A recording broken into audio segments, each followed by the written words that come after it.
Hi, thank you. Good afternoon, everybody. Good afternoon, Marissa. Can you tell us a bit about these beautiful birds? I can. So Luke and Leia are two wonderful bonded pair of conures. They're actually brother and sister. And they came to Mickaboo in August of last year. Their parents were facing some difficulties in their lives, and in concern for the best for Luke and Leia, they surrendered them to Mickaboo. And so I've had the opportunity to be with them 24/7 since October. That is one of the advantages of this COVID situation. We do get to spend a lot of time with our pets. So what are they like? Can you tell me a little bit about what a day with them is like? You can see right now, Luke has his back to you and he's bobbing.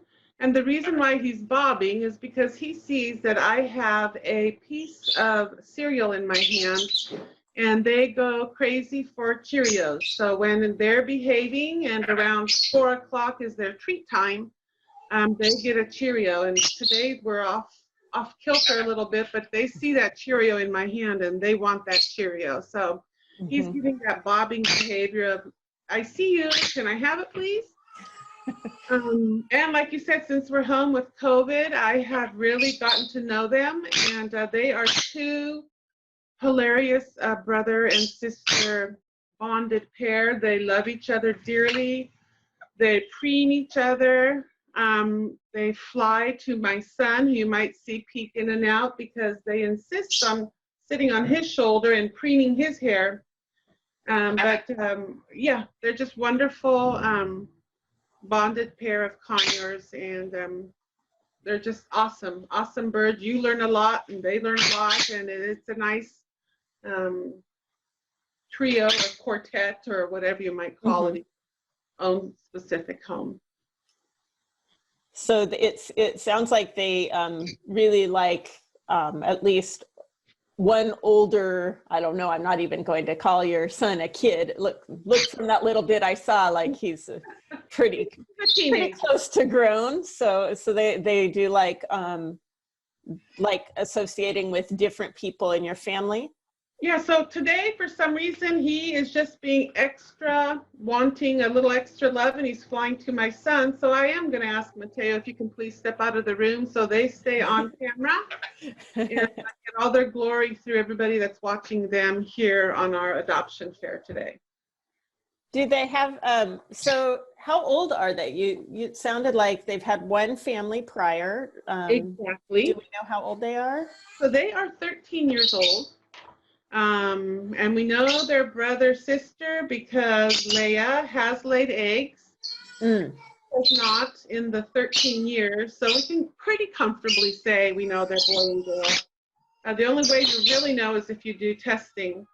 What do you want? Huh? Do you want this? And so you can see they're very loving, and they bite if they're feeling threatened, but we have formed a definite love relationship, and you could too. Any potential adopter can work really hard and have a nice little relationship with them. Well, and that's a really good point, actually, that all birds will bite under the right circumstances, and getting to know them and having a good relationship and teaching them how to interact appropriately with humans is really important. So yeah. Do they like to be touched? Do they like scritches on their heads? They do. But only on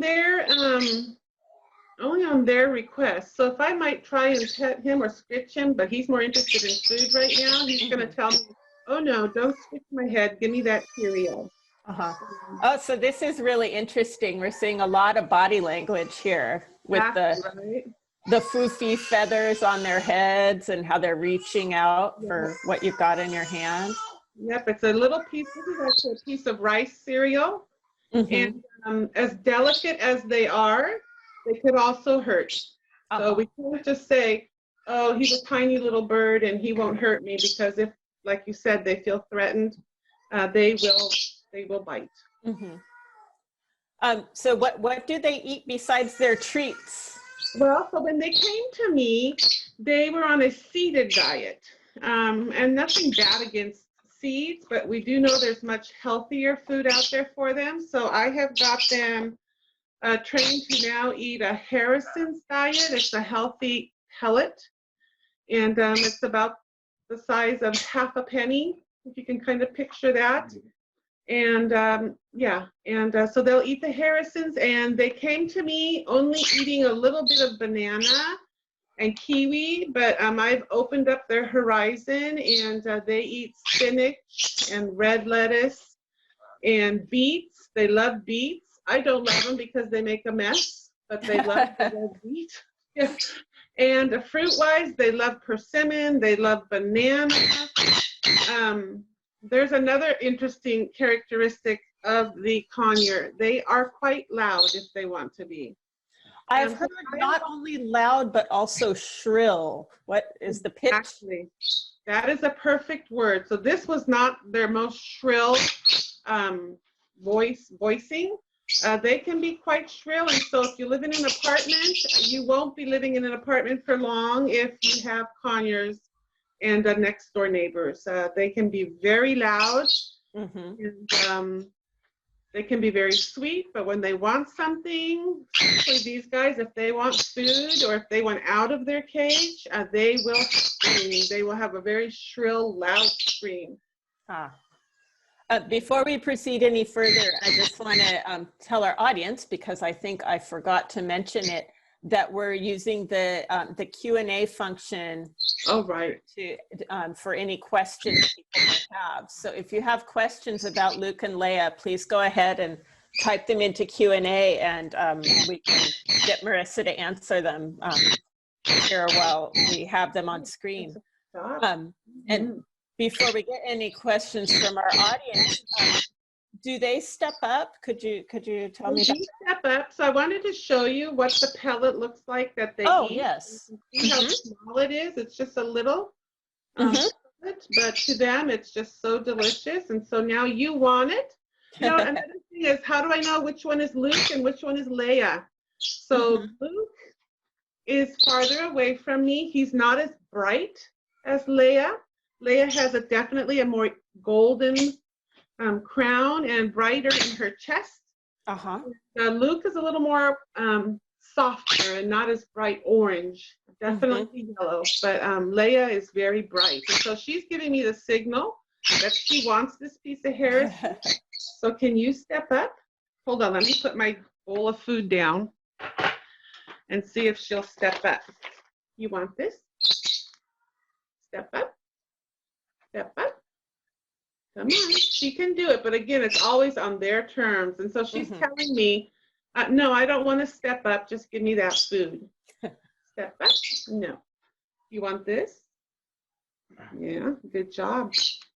I'm going to put it in the bowl. And they are very smart. They will hear that clink of the food, and they will run to that bowl for their food. It's in here. Yep. Do they need any kind of special care or cage setup or anything? No, when I got them, they seemed quite healthy. They've appeared quite healthy. They have a cage that it might be just a tad on the smaller side, but since I foster other birds, it's what fits in my home, and they're happy with it. They're happy if they can be out of their cage, sitting on this rope perch here. Right here along the front of the cage. Yeah, and they'll crawl all over the cage as long as, and pretty much that's where they hang out. Again, like if they want something, they'll fly to me. And I'm supposed to guess what they want. We've got that pretty good. You know, I know when they want to eat, and I know when they want to go to bed. And yeah, they're good. Good little brother-sister pair, but like I said, they do like to scream or shrill cry, but then they can also be very entertaining, like when they bathe. I put a bowl in the bottom of the cage and stay right there with them. You never want to leave a deep body of water near them without being supervised, but they also love to be misted. And I just have a big mister bottle that I got at Home Depot, and I squirt them with that water, and they just think that they're in that rainforest. In the rainforest. Yeah.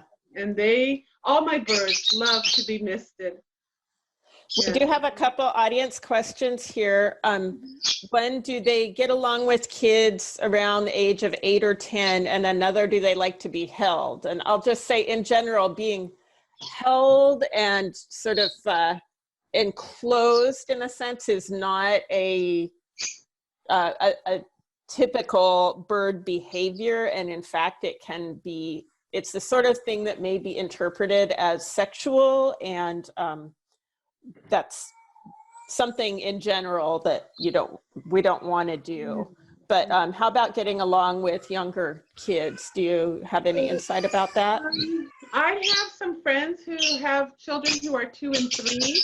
And in general, I tell all the parents when they come in with their littles to please be careful, because I do not know how these birds would behave with little children. Yeah. Okay. So I forewarn everybody. As far as 6 and 7 years old, again, it's a learning pattern. I don't have any 6 or 7-year-olds coming around, so I can't answer that. Yeah. But typically it's a learning process.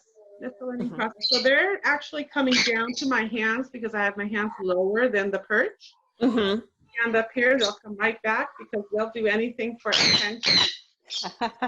Thinking I have more food, but you've eaten all that you can today of your treats. Yep. You got all the treats there are, guys. Well, we're just about out of time, but are there any last words you'd like to share about Luke and Leia? Gosh, so I've had them since October. I've learned a lot about them, but there's still a lot more to learn. I hope they go to a family who have time to spend with them so they can enjoy them as much as I have in the few months I've had them. One interesting thing is here they are in captivity in a very controlled environment. Out in Brazil or in South America, believe it or not, these guys are on the endangered list. So, oh my goodness, that is a shocking thing. They say there's less than 1,000, I believe, out in the in the rainforests and in the. Wow.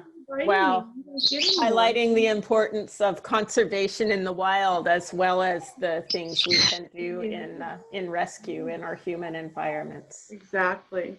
That's about it. I mean, if you think of more questions, I'm here at the end of the presentation. Feel free to reach out. Okay. We'll be hanging around. Yeah. All right. Good point, audience. Remember that you can keep asking questions. So thank you so much for your time, Marissa. It was lovely to meet Luke and Leia.